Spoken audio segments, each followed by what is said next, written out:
नमस्कार, मी किरण. आपण content रायटिंगमधील career या विषयावर एक सिरीज सुरू केली आहे की ज्याच्यामध्ये कोणकोणत्या क्षेत्रामध्ये कंटेंट रायटर म्हणून रिक्रुटमेंट होते आणि कोणकोणत्या संधी उपलब्ध आहेत. तर आज आपण सुरुवातीला एक ओळख करून दिली मी पहिल्या व्हिडिओमध्ये. तो व्हिडिओ अपलोड झालेला आहे आणि आता आपण ह्या आजच्या व्हिडिओमध्ये बघणार आहोत की डिजिटल मीडिया हा उद्योगाची व्याप्ती नेमकी काय आहे आणि त्याच्यामध्ये कोणकोणत्या संधी उपलब्ध आहेत कंटेंट रायटरना, कोणकोणत्या प्रकारचे जॉब उपलब्ध आहेत ते ह्या व्हिडिओच्या माध्यमातून बघूया. आणि येणाऱ्या काही पुढच्या 2-3-4 दिवसामध्ये आणखीन वेगवेगळे कोणते उद्योग आहेत की ज्याच्यामध्ये कंटेंट रायटर्सची मागणी असते ते देखील आपल्याला बघायचं आहे. तर सगळ्यात पहिल्यांदा आज आपण बघूया की डिजिटल मीडियामध्ये कोणत्या प्रकारच्या संधी उपलब्ध आहेत. तर एक डिजिटल मीडिया हा उद्योग आधी आपण बघायचा झाला की त्याची व्याप्ती काय आहे. तर गेल्या दशकभरामध्ये आपण बघतोय की डिजिटल मीडिया हे खूप मोठ्या प्रमाणात वाढताना दिसतंय. म्हणजे आपल्याकडे पूर्वी एक ट्रॅडिशनल मीडिया आपण ज्याला म्हणतो प्रिंट मीडिया, न्यूजपेपर, दैनिक वर्तमानपत्र, त्याचा एक मोठा कालखंड राहिलेला आहे.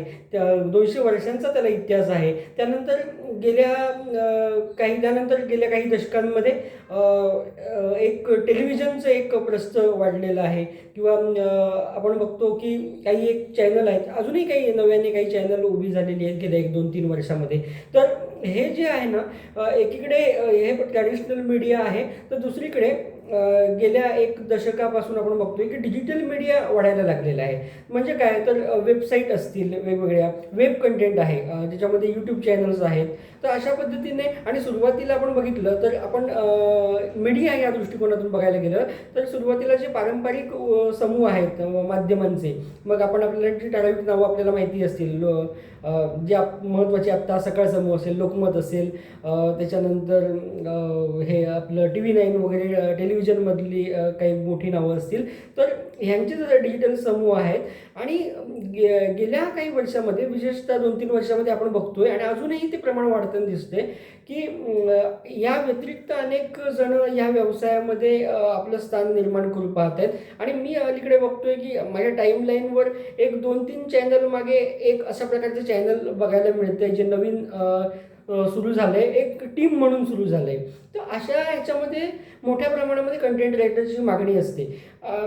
तर ही नेमकी कशा प्रकारची आहेत, कोणकोणती पद्धती, कोणकोणते जॉब प्रोफाईल त्याच्यामध्ये असतात, तर ते आता आपण बघूया. तर पहिली याच्यामध्ये गोष्ट आहे ती म्हणजे एक यूट्यूबसाठी यूट्यूब कंटेंट रायटर म्हणून एक बऱ्याच जणांची मागणी असते. कारण आता आपण बघतोय की मोठ्या प्रमाणात यूट्यूब चॅनलची संख्या वाढताना दिसते आणि विशेषतः पॉलिटिक्स ह्या निशला धरून काम करणाऱ्यांची संख्या वाढताना दिसते. त्यामुळे हा एक कंटेंट रायटरची जॉब प्रोफाईलची मोठ्या प्रमाणात मागणी वाढताना दिसते. ह्याच्यामध्ये ना या जॉबसाठी तयारी करताना एक गोष्ट लक्षात घ्यायला पाहिजे की यूट्यूबसाठी कंटेंट रायटर करताना हे थोडंसं टेलिव्हिजनशी साम्य यातलं बघितलं पाहिजे एक कंटेंट रायटर म्हणून. कारण इथे कसं आहे, आपलं एक व्हिज्युअल कम्युनिकेशन आहे. त्यामुळे ऑडियन्सशी बोलताना एक छोटंसं उदाहरण द्यायचं झालं तर आपण लिहिताना कधीही आपण व हा शब्द वापरतो, पण आपण जेव्हा तुम्ही टेलिव्हिजनमधल्या न्यूज ऐकत असाल किंवा पॅकेज बघत असाल तेव्हा व हा शब्दाचा वापर केला जात नाही. हे आणि व त्याऐवजी आणि हा शब्दाचा वापर तिथे जास्त करून केला जातो. त्या छोट्या छोट्या गोष्टी असतात की ज्यामुळे ते कम्युनिकेशन चांगल्या पद्धतीने होतं, ते ऐकायला ठीक वाटतं आणि मेसेज व्यवस्थित पोहोचतो. तर यूट्यूबसाठी जेव्हा आपण लिहितो ना तेव्हा ती भाषा एक कशा पद्धतीची असली पाहिजे, ते काही चांगली एस्टॅब्लिश चॅनल आहे तो बघून सुद्धा आपल्याला हा सराव होऊ शकतो. उदाहरणार्थ अगदी फेमस द्यायचं झालं आपलं तर बोलबिडू, अत्यंत एक काय म्हणतात ते एक संवाद साधणारं अशा पद्धतीचं, ते कनेक्ट करणारं अशा पद्धतीचं कम्युनिकेशन तिथे आपल्याला बघायला मिळतं. तर हे जे स्क्रिप्टिंग आहे याच्यासाठी, तर यूट्यूबसाठी, तर हा अशा प्रकारचे जॉब रोल उपलब्ध असतात. आता नव्याने येणाऱ्या चॅनलमध्ये मोठ्या प्रमाणात कंटेंट रायटरची मागणी असलेली आपल्याला दिसून येते. आणि इथे पॉलिटिक्सचं नॉलेज असणं हे फायदेशीर ठरू शकतं. आणि दुसरी महत्त्वाची गोष्ट आहे, यूट्यूबचं SEO थोडंफार समजून घेतलं तर ते देखील फायदेशीर ठरू शकतं. बेसिक यूट्यूब SEO म्हणजे टायटल कशा प्रकारे असलं पाहिजे, थंबनेल टेक्स्ट कशा प्रकारचं असलं पाहिजे, डिस्क्रिप्शन कशा पद्धतीचं असलं पाहिजे, त्यानंतर टॅग्स, हॅशटॅग्स, ह्याच्या बेसिक गोष्टी आहेत ज्या इन्स्टाला आपण करत असतो. तर त्या इन्स्टाला अर्थात वेगळं आहे SEO थोडंसं. तर ह्या पद्धतीनं थोडंसं माहिती असेल तर तिथे कंटेंट रायटर म्हणून तुम्हाला काम मिळायला अधिक सोपं होऊ शकतं. कारण काही ठिकाणी SEOचं काम करायला स्वतंत्र माणसं असतात, पण काही एखाद्या छोट्या स्टार्टअपमध्ये असं बघायला मिळतं की कंटेंट रायटरलाच SEOची अतिरिक्त जबाबदारी दिलेली असते. त्यामुळे हे एक स्किलवरती थोडंसं काम करणं आवश्यक आहे. दुसरी जॉब प्रोफाईल जर बघायला गेलं तर न्यूज सेन्स असणं त्यासाठी आवश्यक असतं. एक न्यूज पोर्टल असतात, तर त्याच्यामध्ये जो रायटर असतो, न्यूज रायटर, तर ती एक प्रकारची पोस्ट आपल्याला बघायला मिळते. अनेक जणांची ती मागणी असते. ह्या ठिकाणी काय महत्त्वाचं असतं तर आर्टिकल रायटिंग हा भाग त्याच्यामध्ये आला पाहिजे. एक 250 ते 400 आता प्रत्येक संस्थेची मागणी वेगवेगळी असते आणि ती शब्दसंख्या ही साधारणतः SEOच्या अनुषंगाने ते निश्चित झालेलं असतं की अमुक अमुक इतक्या शब्दाचं किमान आर्टिकल हवं. हा एक SEO स्ट्रॅटेजीचा भाग म्हणून अनेक जण या पद्धतीचं अपेक्षा मांडत असतात. तर असं 250 ते 400 शब्दांचं लेख लिहिता येणं, आर्टिकल लिहिता येणं आवश्यक असतं. आणि या सगळ्यात महत्त्वाचं गोष्ट असते चालू घडामोडींची समज आणि न्यूज सेन्स असणं.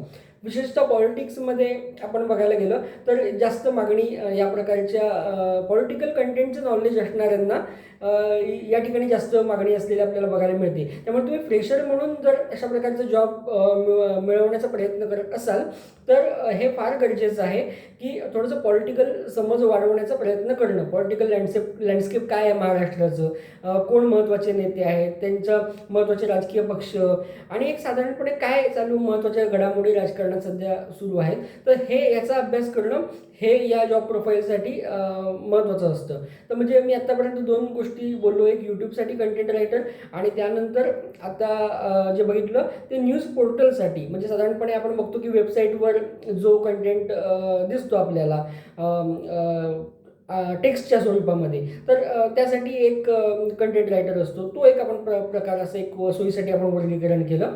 तर आणि आता त्याच्यानंतर एक तिसरा जर आपण बघायला गेलं तर एक दीर्घ ब्लॉग लिहिणारे, एक म्हणजे तिथे एखाद्या विषयाची सखोल माहिती असणारे किंवा म्हणजे खूप डेप्थमध्ये जाणारे. उदाहरणार्थ आपण एक घेतलं की म्युच्युअल फंड म्हणजे काय, अशा विषयावरती ब्लॉग लिहायचा आहे, तर एक 200-250 शब्दाचं आर्टिकल पुरेसं नाही, ते गुगलच्या सर्च इंजिनवर रँक होणार नाही. मग त्यासाठी काय केलं पाहिजे तर म्युच्युअल फंड म्हणजे काय त्याच्याशी हा एक मुख्य कीवर्ड घेतल्यानंतर त्यानंतर LSI कीवर्ड म्हणतात, तर ते अनेक शोधले पाहिजेत आणि अतिशय खोलात जाऊन 1000, 2000, 5000 शब्दामध्ये त्या विषयाची मांडणी केली पाहिजे. तर हे एखाद्या क्षेत्रामध्ये ज्याला दीर्घ अनुभव आहे आणि खूप व्यासंग त्या विषयाचा आहे, तर अशांसाठी या प्रकारच्या कंटेंट रायटरच्या संधी उपलब्ध असतात आणि ते या प्रकारचं कंटेंट रायटिंगचं काम करू शकतात. म्हणजे त्या विषयातली सखोल एक्सपर्टीज इथे जास्त मॅटर करते. त्यामुळे तो एक भाग झाला. यानंतर हे साधारणपणे कंटेंट रायटरसाठी डिजिटल मीडियामध्ये या संधी उपलब्ध असतात. याच्या पुढे जाऊन मी आणखीन एक असं सांगेन की अनेकदा मल्टीमीडिया प्रोड्युसर म्हणून एक जॉब प्रोफाईल असते आणि इथे ह्या जॉब प्रोफाईलमध्ये थोडंसं अनुभवानंतरची ही जॉब प्रोफाईल असते. कारण ह्याच्यामध्ये जर बघायला गेलं ना तर बरेचदा असं होतं की इथे फक्त कंटेंट रायटिंगचं काम करणं अपेक्षित नसतं. तर मल्टीमीडिया प्रोड्युसर म्हणजे काय, तर वेगवेगळ्या सोशल मीडिया असतील. मग याच्यामध्ये आता यूट्यूब तर आलंच, इंस्टाग्राम आलं, एक्स आहे, अशा प्रकारचे वेगवेगळे प्लॅटफॉर्म्स आहेत सोशल मीडियाचे. आणि आपली ब्लॉग वेबसाईट जी असते ती अशा व्यापक दृष्टीने ज्याला कंटेंटची समज आहे, वेगवेगळे कंटेंट फॉर्मॅट, त्या वेगवेगळ्या प्लॅटफॉर्मचं स्वतःचं वैशिष्ट्य, त्याचं ऑप्टिमायझेशन आणि त्याचं अल्गोरिदम, SEO, अशी एक व्यापक समज ज्याला आहे आणि ज्याला कंटेंट प्रोड्यूस करण्याची समज आहे. म्हणजे एक कोऑर्डिनेशनचं स्किल त्याच्यामध्ये आहे. म्हणजे नुसतं कंटेंट लिहिणं नाही, तर कंटेंटची एक स्ट्रॅटेजी आखता येणं, कीवर्ड रिसर्च करता येणं, त्याच्यानंतर ग्राफिक्स, कंटेंट लिहिल्यानंतर ग्राफिक्स आणि व्हिडिओ एडिटरशी कोऑर्डिनेट करून एक चांगलं कंटेंट प्रोड्यूस करता येणं, अशी व्यापक जेव्हा तुमची समज अनुभवातून विकसित होते तेव्हा मल्टीमीडिया प्रोड्युसर म्हणून सुद्धा नेमणूक होऊ शकते. त्यासाठी काही अनुभव आणि थोडीशी ॲडिशनल स्किल्सची मात्र आवश्यकता असते.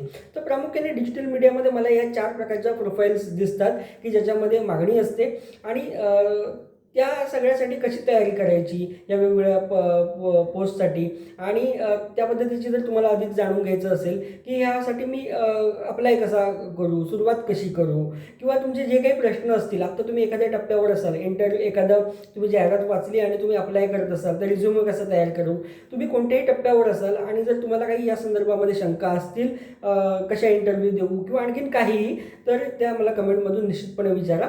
मला त्याच्यामध्ये मार्गदर्शन करायला मला जितकं नॉलेज आहे या क्षेत्रामध्ये, मी आता मास कम्युनिकेशनमध्ये 10 वर्षापेक्षा अधिक काळ आहे, तर मला जर तुमचा प्रश्न सोडवता आला तर मला आनंद वाटेल. धन्यवाद.